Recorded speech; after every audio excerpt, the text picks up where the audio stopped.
And I asked myself about the present, how wide it was, how deep it was, how much was mine to keep. This is one of the first quotes from the book's opening, which sets into motion the theme of one's mind within time. We are always thinking about the past or dreaming about the future, but not thinking about the present. The present is right now, and the only thing we truly have some control over. But for Billy Pilgrim, on the other hand, this is not the case. Kurt Vonnegut's Slaughterhouse-Five focuses on Billy Pilgrim's travels through time and his experiences during World War II. More than that, it is a story about the journey of a clearly troubled protagonist whose mental state, best described as broken, is never fully explored within the novel. Billy Pilgrim is said to have come unstuck in time, slipping in and out of time throughout the story. Billy has gone to sleep a senile widower and awakened on his wedding day. He has walked through a door in 1955 and come out another one in 1941. He has gone back through that door to find himself in 1963. He has seen his birth and his death many times. He says he pays random visits to all these events in between.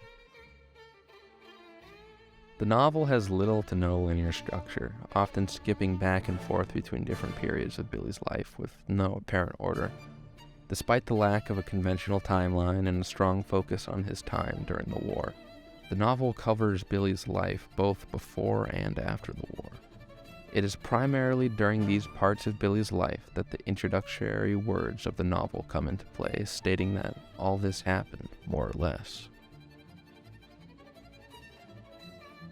Slaughterhouse-Five is an account of Billy Pilgrim's capture and imprisonment by the Germans during the last years of World War II.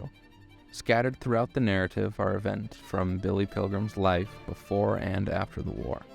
Billy moves forward and backwards through his life in a random series of events, flickering from the tedious life of a 1950s optometrist in Ilium, New York, to the planet of Tralfamadore, back to the war, and all the way to his death.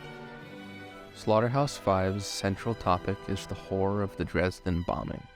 As a witness to the destruction, Billy is confronted with fundamental questions about the meaning of life and death, to which he has no answers. As a soldier, he was stuck within a system without reward, punishment, or justice. Although his life as an optometrist, a husband, and a father is materially fulfilling, he cannot find peace of mind because of the trauma he had suffered in Dresden. Ultimately, Billy reconciles this trauma with accepting the Tralfamadorian philosophy that there is no such thing as free will. Billy cannot change the past, the present, or the future. Vonnegut suggests that life is a simple, meaningless limerick, a nonsensical verse that never ends because it continuously repeats itself. At the beginning of Slaughterhouse-Five, a bird's song asks, "Pooty wheat?" At the end of the novel, Billy hears the bird still asking the same simple, meaningless question. The word that would best describe Billy is weak. Billy is not a strong person, either physically or mentally.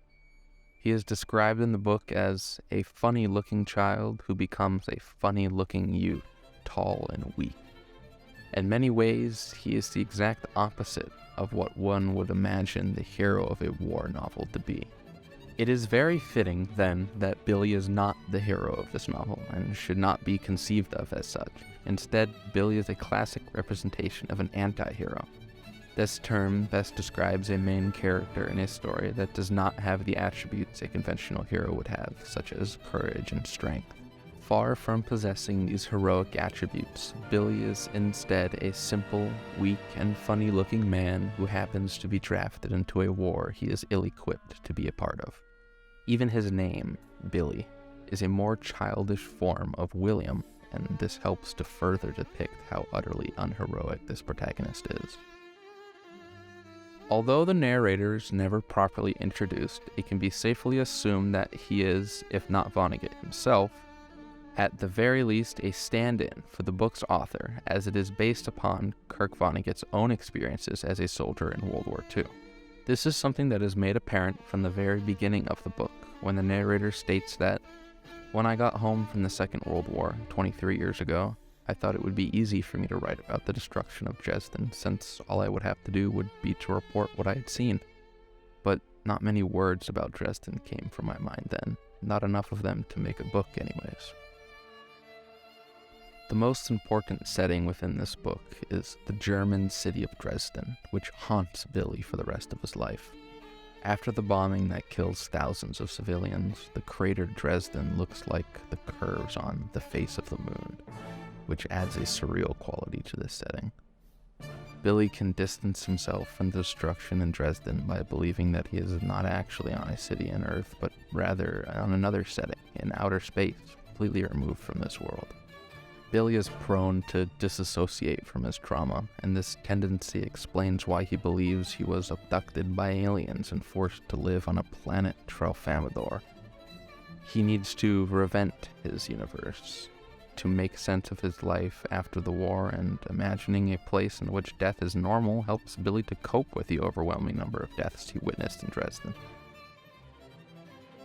Slaughterhouse-five is full of figurative language and literary devices that help to develop the plot, but the most notable is the repetition of the phrase, "so it goes." It is used every single time a person's death is mentioned, and may be interpreted as a representation of the emotional numbing that Billy suffers due to the war. "So it goes" is essentially another way of saying that everyone will die at some point, and there's no point in dwelling upon that inevitability. Although it is just a phrase used by Billy and the narrator, I'd argue that the narrator uses it to illustrate Billy's point of view. Billy never gets noticeably upset or emotional when dealing with tragedy or the death of another character, and in fact rarely shows any emotion throughout the book. His emotional distancing from the real world can be observed by focusing on his apathy and emotionless reactions to tragedy and his relationship with other characters in the novel. When the Tralfamadorians first abducted Billy Pilgrim, Billy had many questions that the Tralfamadorians answered. Tralfamadorian philosophy is rooted in the idea that all moments are eternal, therefore no one moment, good or bad, is significant than any other. This philosophy stuck with Billy Pilgrim. It acted as a coping mechanism, a way to brush all the horrors and violence that he experienced away, and to be able to attempt to live a normal life. The Tralfamadorians viewed time very differently than humans. In a discussion with Pilgrim, a Tralfamadorian stated the following: "I am a Tralfamadorian, seeing all time as you might see the stretch of the Rocky Mountains. All time is all time. It does not change. It does not lend itself to warnings or explanations. It simply is. Take it moment by moment, and you will find that we are all, as I've said before, bugs stuck within amber."